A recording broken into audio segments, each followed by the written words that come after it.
And I seen the picture of Uncle Sam a-wanting hands, and I went up to the old Goldman Hotel and I said, can I join the Army? He said, yeah, I'll need you. He said, we got a bus going to Little Rock in just a little bit. I said, well, just put me down and put me on it. I went to Little Rock and I got swore in. They put me on the train then in about a week and sent me to San Francisco, and they were giving me a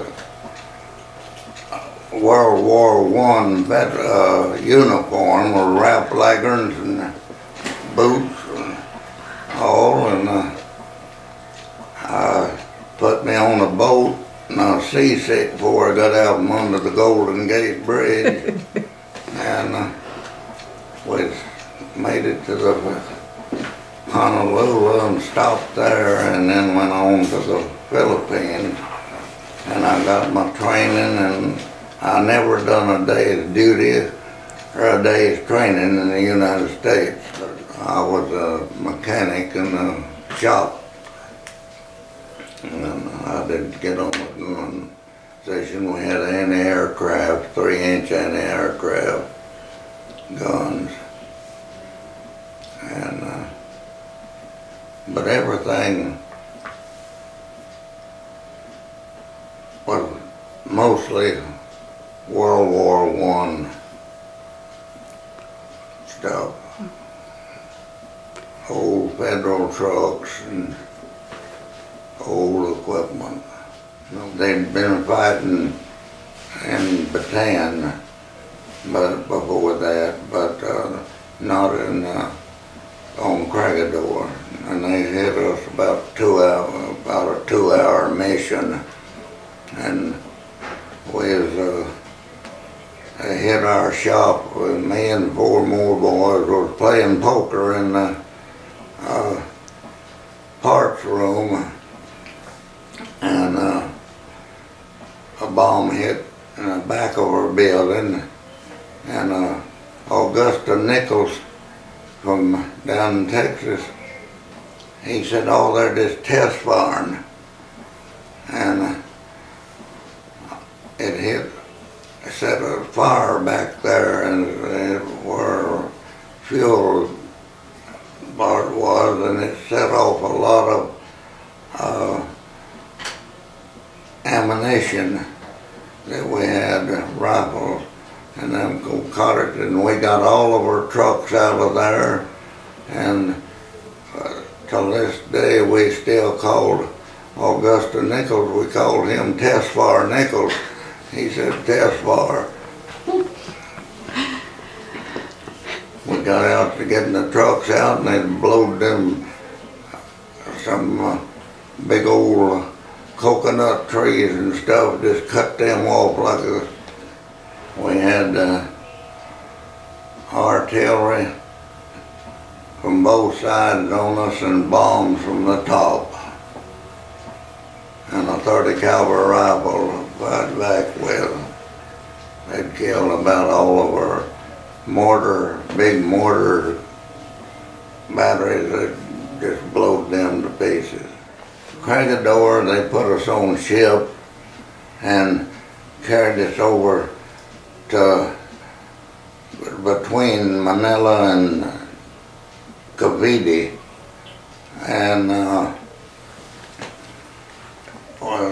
Dewey Boulevard come out of the Manila and the Cavite, right by Nichols Field, the airport there, and they made their victory parade, the Japs did, with us from there, and they put us on landing barges off of the ships and put us over to land, and then Japs was having fun out of us. They was dumping us off in water over our head, and we'd having to get to the beach and get out and line up to march into about 2 or 3 miles into old Billy Bid prison in Manila.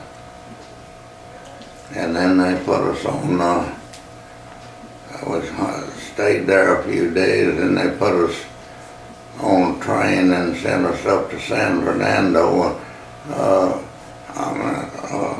Cabana to Juan, and then marched us out to an old Camp 3 Philippine base, and kept us there till they shipped out a bunch of the prisoners to Japan and different places on work details. And then we came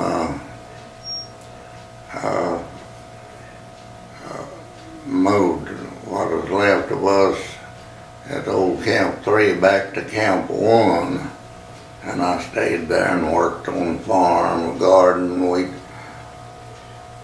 broke ground, maybe 100 or two of us with picks, and we'd break the ground with picks and just get you a strip about that wide, which where you could work with each man. And we broke the ground, tore down the old rice dikes and stuff, and had a farmer, we called him Farmer Jones. He's a beachcomber, been in the Philippines a long time. And then they moved me to, right at the end of the war, they moved me down to a little, at Los Pinos, just joining Nichols Field in Manila.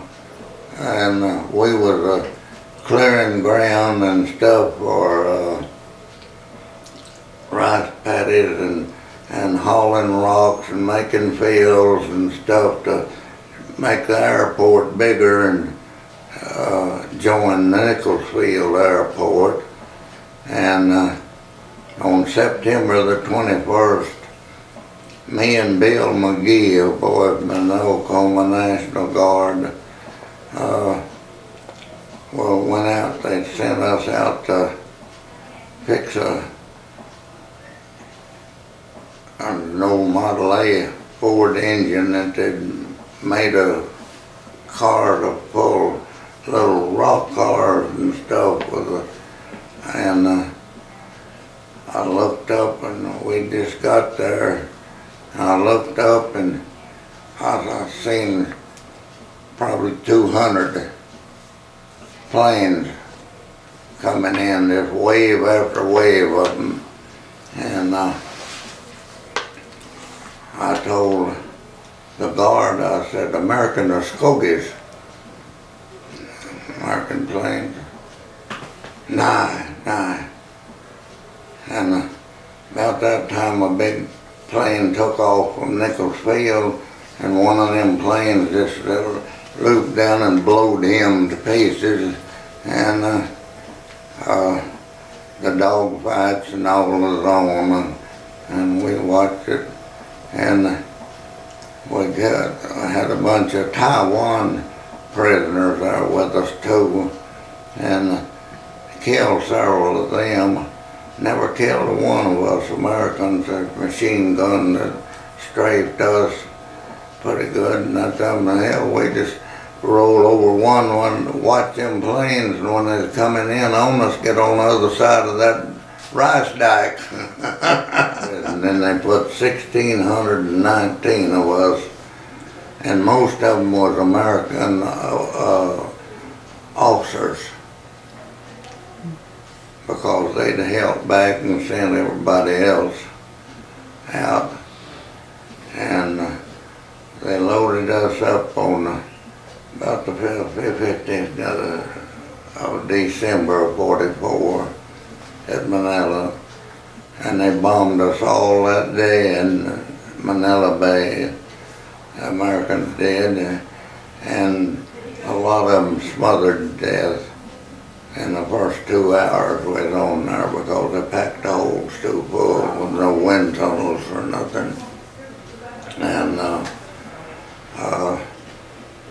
they was bodies too deep, you know. And the next morning they come in and hit us again, and they'd pulled into Subic Bay. The old ship was crippled so bad that it couldn't go, and they pulled in there and abandoned ship and got off of it.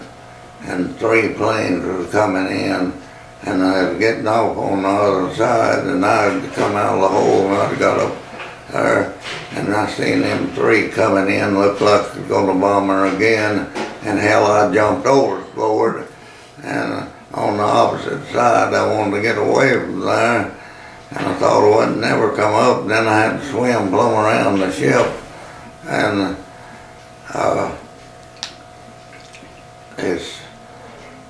I thought I'd got away, and I was going up the beach, and damn old scout guard come out with an old 45 right in my face and turned me around and marched me.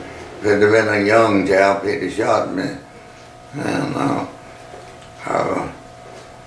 they kept us on a tennis court there for about 5 or 6 days. I think I got a spoonful of raw rice, and I could get some water, and that's what I had to eat.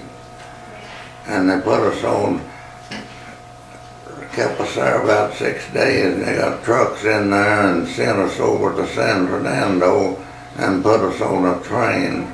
And you could see the bombers bombing Baguio air base up there, and I knew we wouldn't ever get off of that maybe.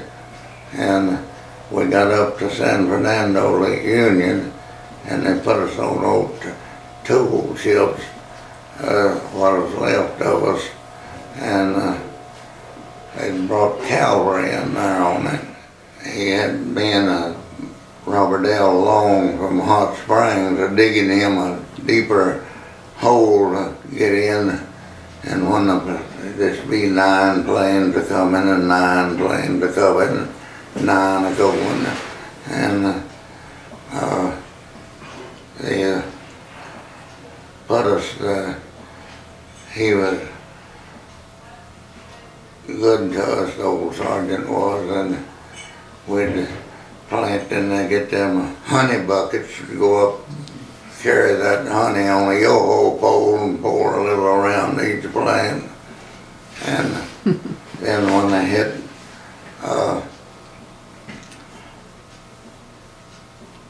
Nagasaki, well, I watched that bomb.